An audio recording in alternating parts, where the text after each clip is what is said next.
আসসালামু আলাইকুম এভরিওয়ান, স্বর্ণাজ কিচেনে আপনাদের স্বাগতম। কেমন আছেন সবাই? আশা করি আল্লাহর রহমতে সবাই খুব ভালো আছেন। আজকে আমি আপনাদের সাথে শেয়ার করব হাতে মেখে ট্যাংরা মাছের চচ্চড়ি। প্রথমেই এখানে একটা প্যান নিয়ে নিয়েছি, সেই সঙ্গে নিয়ে নিলাম বড় সাইজের একটা আলু কুচি করে, দিয়ে দিলাম পেঁয়াজ কাঁচামরিচ কুচি, স্বাদ অনুযায়ী লবণ দিয়ে দিলাম, 1 টেবিল চামচ দিয়ে দিলাম আদা বাটা, দিয়ে দিলাম 1 টেবিল চামচ রসুন বাটা, 1/4 কাপ দিয়ে দিলাম রান্নার রেগুলার তেল।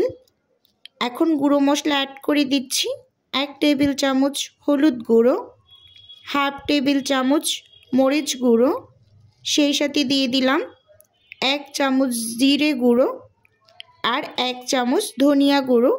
এখন সমস্ত কিছু হাতের সাহায্যে খুব ভালোভাবে মেখে নেব। ছোট মাছ এভাবে হাতে মেখে রান্না করলে সেটা খেতে অসাধারণ লাগে। আমি যে কোনো মাছই ছোট সবসময় হাতে মেখে রান্না করে থাকি, এটা খেতে বেশ ভালো লাগে। খুব সুন্দর করে হাত দিয়ে মেখে নিলাম। এখন ছোট ট্যাংরা মাছগুলোকে দিয়ে দিলাম। মাছগুলোকে আমি খুব ভালোভাবে পরিষ্কার করে নিয়েছি। মাছগুলো দিয়ে খুব ভালোভাবে আবারও সুন্দর করে মেখে নেব। মেখে নিতে নিতে আমার প্রিয় আপু এবং ভাইয়াদের উদ্দেশ্যে একটা অনুরোধ রাখছি, ভিডিও শুরুতে একটা লাইক দিয়ে ভিডিও দেখা কন্টিনিউ করুন। আর ভিডিওর কোনো অংশ যদি ভালো লেগে যায় তাহলে প্লিজ চ্যানেলটি সাবস্ক্রাইব করে আমার সাথে থাকার অনুরোধ রইল। আর আমার রেসিপিটি কেমন হয়েছে কমেন্ট করে জানাতে একদমই কিন্তু ভুলবেন না। এখন আমি হাতটা ধুয়ে 1 বাটি পানি দিয়ে দিলাম। এই পানিতেই কিন্তু আমি পুরোপুরি রান্নাটা শেষ করে নেব। এখন আমি ঢাকনা দিয়ে ঢেকে চুলোতে বসিয়ে দেব।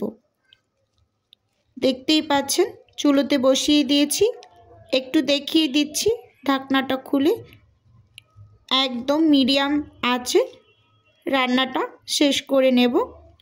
মাঝখানে একবার আমি ঢাকনাটা খুলে স্প্যাচুলা দিয়ে হালকা করে একটু নেড়ে নিলাম, আবারও ঢাকনা দিয়ে দিলাম। ঢাকনা দিয়ে ঢেকে পুরোপুরি রান্নাটা শেষ করে নিয়েছি। এই পর্যায়ে ঢাকনাটা খুলে ওপর থেকে বেশ কিছুটা পরিমাণ ধনিয়া পাতা দিয়ে 1 মিনিটের মতো আবারও ঢাকনা দিয়ে ঢেকে রেখে দেব। 1 মিনিট পর ঢাকনা খুলে চুলাটা অফ করে দিয়েছি। এখন একটু সার্ভ করে দেখিয়ে দিচ্ছি। দেখুন মাছ রান্নাটা দেখতে কতটা ইয়াম্মি হয়েছে, আর খেতে তো মাশাআল্লাহ অসাধারণ হয়েছিল। আপনারাও একবার হলেও এভাবে হাতে মেখে ছোট ট্যাংরা মাছ বাসায় রান্না করে খেয়ে দেখবেন। আশা করি আপনাদের কাছেও ভালো লাগবে।